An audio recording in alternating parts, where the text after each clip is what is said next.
munyemerere tubane muri iyi video. Ni video igiye kugaruka ku inkuru mbi babaje cyane y'umugeni witabye Imana akiri mutoya, ndetse n'icyamuhitanye kikaba cyamenyekanye ari byo bintu byababaje abantu benshi bibazaga uburyo bimubayeho, ndetse n'uburyo yari we mwana w'umukobwa iwabo bari bafite wenyine akaba agiye yitabye Imana akiri mutoya, bikaba byaciye benshi umugongo. Mwana wanjye nubwo nakubyaye wenyine uri umukobwa ariko ndi mukuru wawe. Uyu ni mama we umubyara. Ikintu cya kabiri kimbayeho mu buzima bwanjye kirashimisha. Uyu nawe tumaze kubona ni papa we umubyara. Agatelefone ke gatoya. Uyu nawe ni umutware we. Munyemerere gato tubanze dusobanura iby'utu tuvido duto tugiye tubona, nyuma yaho turahita tuza tuvuga ku buryo burambuye icyahitanye uyu mugeni. Aha ni mu gihe bari mu rusengero barimo basezera ku mubiri wiwe, maze batanga ubuhamya bwiwe ndetse banavuga ku rukundo rukomeye cyane bamukundaga, bakomeza banababazwa cyane uburyo yitabyemo Imana, kuko icyamuhitanye ari ikintu kibabaje cyane ku buryo gihitanye umuntu mutoya buri wese ababara cyane. Uyu mukobwa wanjye yari mwiza. Amazina yitwa Yabivuze Niyosenga Brandine, akaba yaravutse ku itariki 16 z'ukwezi kwa gatandatu mu mwaka wa 1998. Uyu Yabivuze Niyosenga Brandine yashakanye na Munezero, bari bamaranye amezi 3 yonyine babana nk'umugore n'umugabo. Mu buhamya uyu Munezero yatanze yavugaga ko ubwo yashakanaga n'uyu Yabivuze Niyosenga Brandine bashakanye aho kugira ngo ajye mu kwezi kwa buki nk'umugore n'umugabo bashakanye nyine bakoze ubukwe, we akahita atangira urugendo rwo kuvuza umudamu we.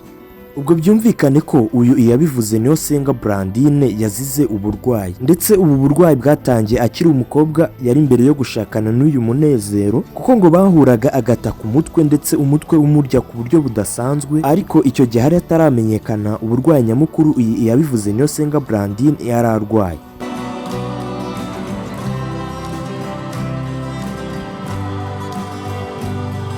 Muri icyo gihe bakomezaga bagira ngo ni umutwe usanzwe, umutwe w'ikiza, nyamaze burya ntabwo yari umutwe usanzwe, ahubwo yari umutwe watewe n'ubundi burwayi bukomeye cyane kandi buteye ubwoba. Iminsi yarakomeje irahita, buracya burira, ndetse umunsi wo gusezerana mu murenge uragera. Ubwo uyu munsi wageraga, uyu Yabivuze Niyosenga Brandine yaje gusezerana mu murenge yabyimbye amaguru. Ababyeyi cyangwa se abakuze babibonye bahise bavuga ngo Munezero ni ibiki wakoze mbere yo kuza gusezerana mu murenge. Icyo gihe bakekaga ko uyu Munezero yaba yaramuteye inda kandi ari umuntu w'umukristo, bagakomeza bavuga ati iyo umuntu atwite abyimba amaguru ndetse agacika intege umubiri wose. Bityo rero dukurikije uburyo uyu Brandine ameze, Munezero yamuteye inda. Gusa uyu Munezero yaje kwisobanura aravuga ati ngende umukristo rwose, ibyo sinabitinyuka ngo mbikore, dore ko n'uwo dushakanye nawe ari umukristo nawe atari kunyemerera ko twabikora. Munezero yaje gusobanura avuga ko ngo iyo yahuraga n'uyu Brandine ikintu bakoraga ari kimwe gusa, kwari ukuyambirana gusa bagahuza umusaya, ntihabe n'akabizu bakora kugeza batandukanye. Ndetse uyu Munezero nawe kuri uyu munsi byari byamuyobeye uburyo uyu Brandine aje yabyimbye amaguru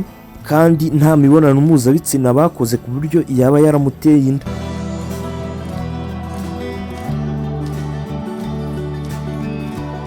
Icyo gihe uyu Munezero yari yizeye uyu Brandine avuga ngo ntabwo yaciye inyuma rwose, kandeke gukeka ko yaba ari undi muntu wamuteye inda.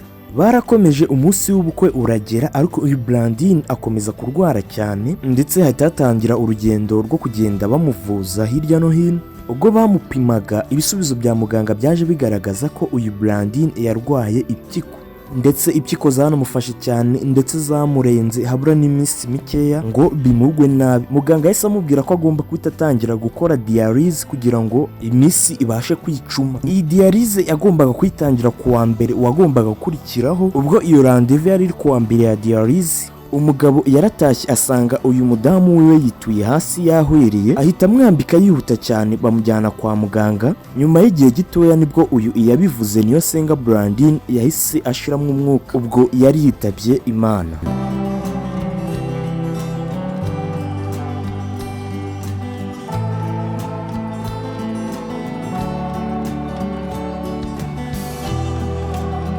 nuko urugendo rw'uyu iyabivuze niyo senga Brandi rwagenze. uyu mukobwa wanjye yari mwiza.